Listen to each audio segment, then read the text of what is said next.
Hanggang sa kasalukuyan ay hindi pa rin natatapos ang pagtira sa mga Pinoy ng mga Hong Kong residents. Patuloy pa din sa kanilang social media ang pagsasabi ng mga racist comments tulad ng tayo daw ay mga banana sellers at mga katulong.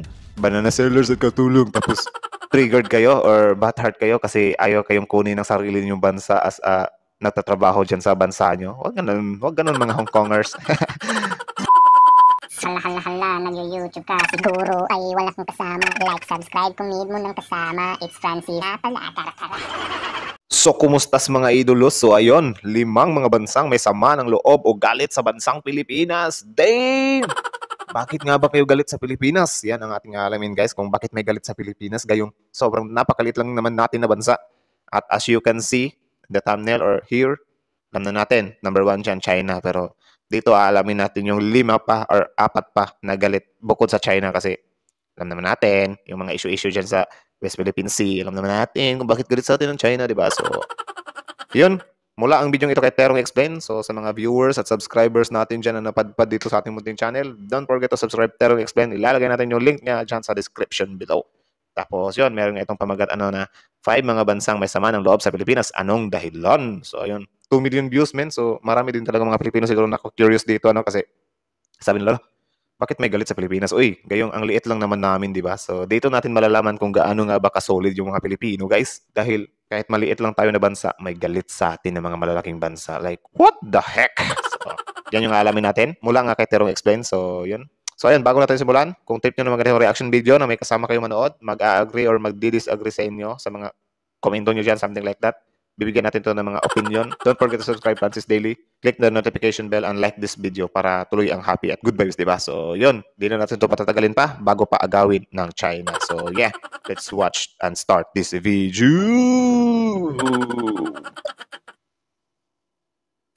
Sa dami ng bansa sa mundo, di naman siguro mawawala ang di pagkakaintindihan. Nandiyan ang away dahil sa nakaraan, agawan ng teritoryo, at kung ano-ano pang dahilan ng pagkakaroon ng hidwaan. Yung away sa nakaraan, alam naman natin kung ano ibig sabihin nun. Yung sa nangyari sa World War I at saka sa World War II. Dahil syempre, di naman natin maitatanggi na may lamat talaga dyan. Kahit sabihin pa natin na okay na. Meron pa rin pangamba. Kaya nga nagpapalakas yung bawat bansa, di ba? Kasi kailangan talaga paghandaan yung World War III, guys. Kasi hindi yan biro. Kawawa yung mga bansang mahihina tuloy. Kahit ang Pilipinas ay isa sa mga bansang tinuturing na masayahin at palakaibigan, ay di mawawala ang mga bansang ayaw dito o sino yan? natin kasundo.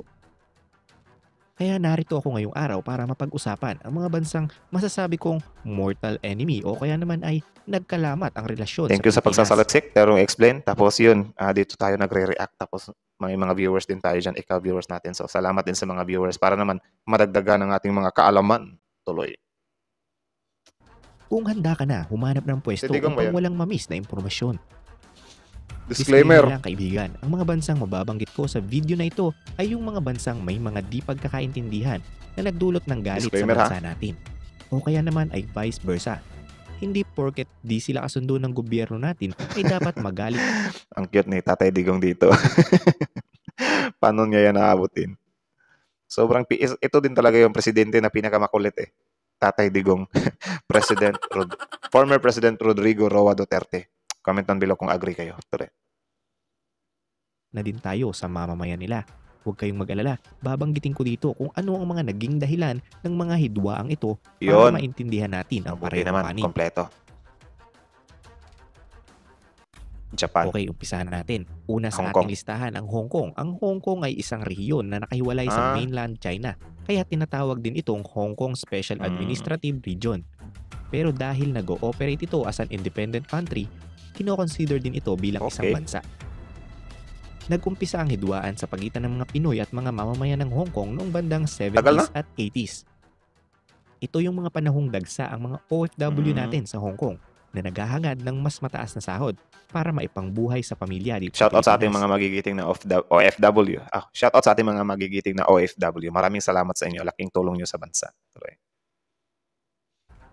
Napansin ng Hong Kong government ang paglaki ng bilang ng mga Pinoy na may trabaho sa bansa nila at pagbaba naman ng bilang ng mga Chinese na walang trabaho.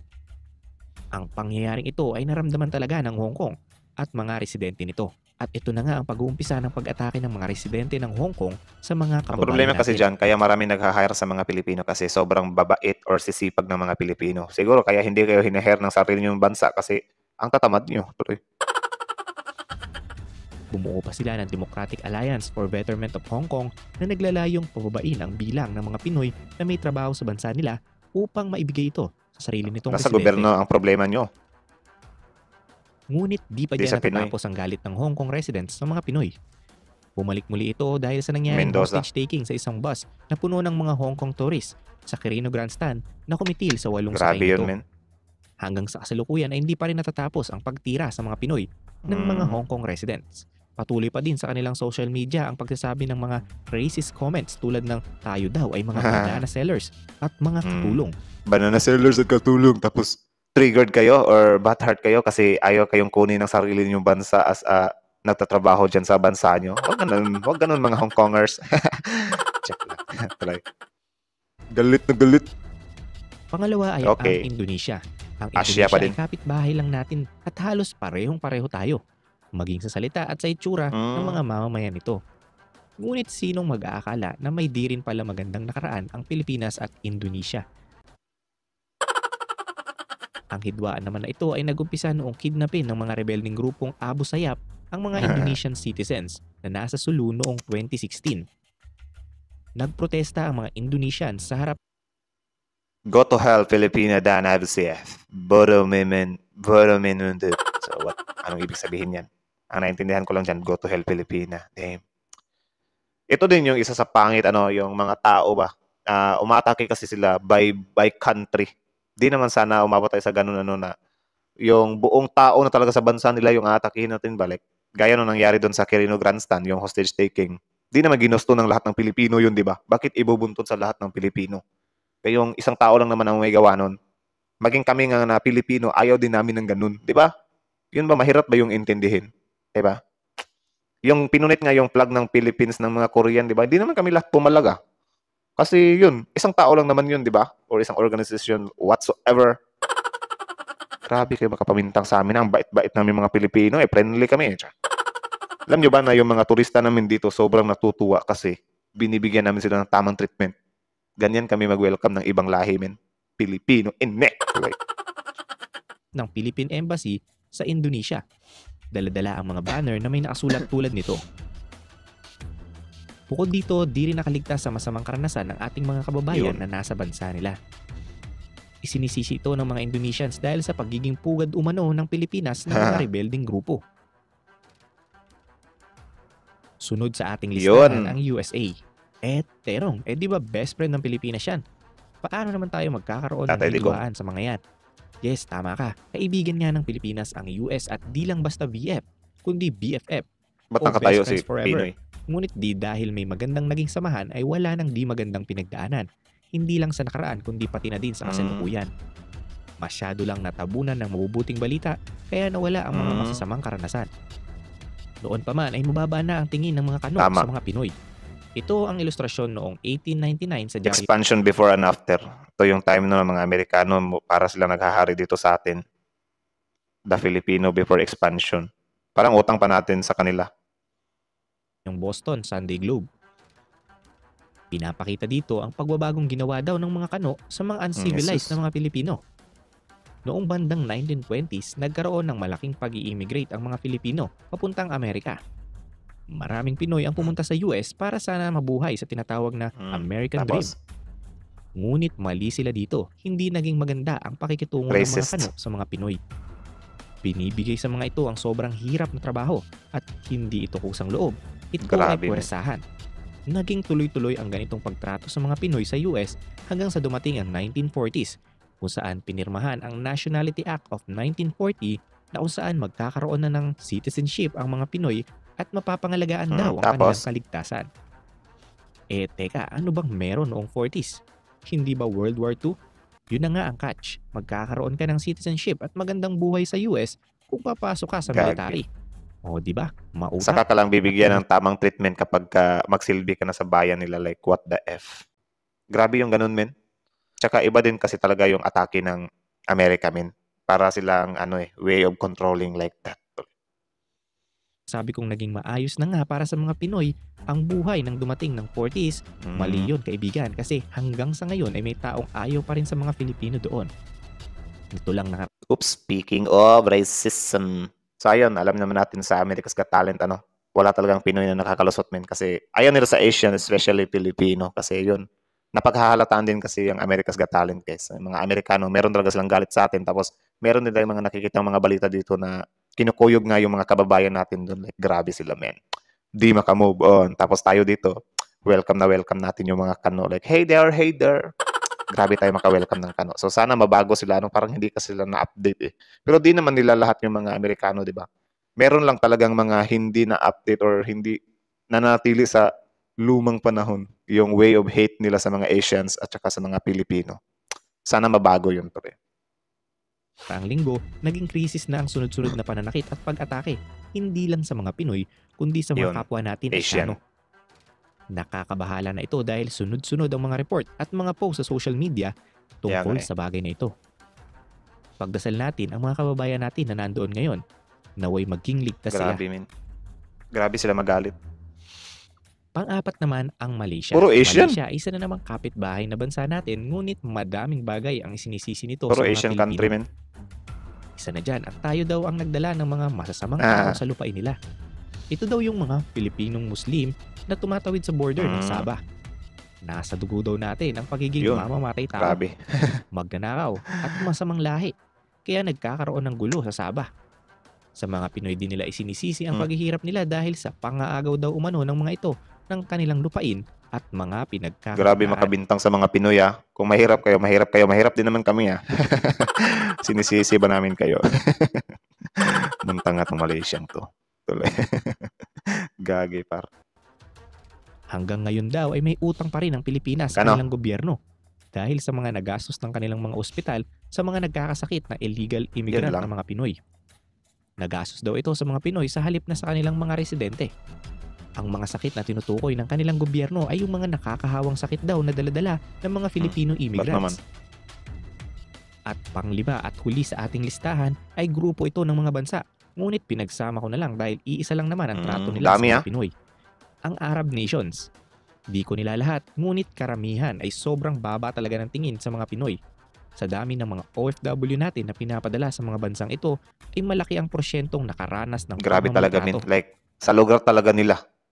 Palagi na lang. Grabe yung treatment nila. Kapag meron silang mga katulong doon ng mga Pilipino, ay parang lumalaki yung ulo nila. Para sa kanila, sila na yung nagmamayari. Like, grabe talaga yung mga pinagagawa nila. Nakakagalit lang din kasi marami na tayong mga kapwa Pilipino dyan na nawala ng buhay dahil sa pagpunta nila sa mga bansang yan. Yun nga, hindi naman nila lahat pero karamihan sa mga balita galing dyan. Grabe yung mga pangmamalupit nila, men. Like, kung makakakita ka ng mga balita about sa kanila, sobrang nakakalungkot yung mga kababayan natin na pinagdaanan nila. Iba-iba ang kwento. May hindi pinapakain o kaya naman pinapasweldo. May pisikal na pang-aabuso. May mga ginagahasa. At pinakamalala, ang mga kwento ng ating mga kababayan na umuuwi na sa kahon. Yan din yung isa, no? Sobrang dami, men. Sobrang dami. Like, nagugusbams ako. Naalala ko yung mga balita dati, grabe talaga. Di makatao yung mga pinagagagawa nila sa kapwa natin, mga Pilipino. Uulitin ko, kaibigan, hindi ko nila lahat. Meron din namang mga kababayan natin na napupunta sa mabubuting amo. Ngunit mas maraming kwento tayong naririnig sa di magandang karanasan ng ating sana nga aksyonan talaga yan ng gobyerno nila, tapos yun sa gobyerno din natin para magkaroon nga ng safety yung mga ano natin dyan, mga OFW. Tuloy. Terong, bakit naman kaya ganito ang pakikitungo nila sa mga Pinoy? Ito ay dahil mataas ang tingin ng mga taong ito sa kanilang mga sarili. Kaya ang turing nila sa mga nakakababa sa kanila at mga naglilingkod sa kanila ay mga alipin lamang. At dahil pinapasahod nila ito, pwede na nilang gawin ang mga gusto nila. Nakakalungkot man, pero dahil sa hirap ng buhay, madaming Pinoy na piniling sa mga bansang ito pa rin pumunta kahit sa illegal na paraan. Kasi sa Pilipinas, ang baba ng sahod, ang mahal ng bilihin. Papalaki ng tiyan ng mga negosyante natin dito eh. Mga selfish, mga kaggers. Yan ang mga bansang may di magandang relasyon sa Pilipinas dahil sa di magandang nakaraan. Kahit ganyan ay mas marami pa din kaalyado ang bansang Pilipinas kaya huwag kang mag-alala kaibigan. Kung sa tingin mo ay kulang pa ang listahan, paki-comment lang yan sa ibaba upang mabasa ko at makagawa pa tayo ng part So 2. ayun, ayon kay Terong Explain, comment nyo sa baba kung meron kayong ibang bansa na sa tingin nyo ay galit din sa atin. Comment nyo yan sa baba para malaman din natin share lang tayo ng mga opinion dito. Grabe men, sobrang laking shock ko doon Sobrang nakakaano lang kasi mostly ay Asian countries. So yun. Grabe yung turingan men. Nung una yung sa Malaysia ba yun? Natatawa ako doon sa mga reklamo nila like what the heck. Tapos yung sumunod naman, yung sa Hong Kong pala, yung sa Hong Kong nakakatawa yun. Tayo yung mga sinisi nila. Grabe. So yun pala yun. Nabanggit ba yung China? Kalimutan ko kung nabanggit ba yung China. Kalimutan ko. Grabe yung sa Hong Kong talaga kakaano. So ayun, yung China, especially yung China, grabe yun. Grabing galit nila sa atin. I don't know if majority ba ng Chinese galit sa atin, pero yun nga, siguro dahil lang dyan sa West Philippine Sea, Tapos, yun nga, yung sa Hong Kong, grabe sila kung tangan tayo, men, like, nung sa hostage taking, di naman natin yung ginusto, di ba? Isang tao lang naman na may gumawa nun, tapos, yun nga, dahil nga biktima lang din yun ng taong yun. Tapos yun nga, naging issue nga yun, kasi parang hindi daw na-handle ng maayos yung hostage taking, so malaking impact din yun. Tapos yung Arab country talaga, men. Tapos yung Amerika, grabe talaga yung mga bansang yan. Kahit nasabihin natin alyansa natin yung Amerikano, yung racism nila is sobrang lakas pa rin talaga hanggang ngayon. Nag-i-exist pa rin talaga yung pang-hate nila sa Asian. Like, what the heck? Tapos yung Arab countries nga, yung mga katulong natin, maraming nakakaranas ng mga pangmamalupit. Until now yan, di yan nasusolusyonan. Meron tayong mga worker doon na wala na, hindi na nakakausap ng pamilya kasi siguro may problema din tayo sa gobyerno natin na naka-assign doon, di ba? Di nila na-check yung mga worker natin.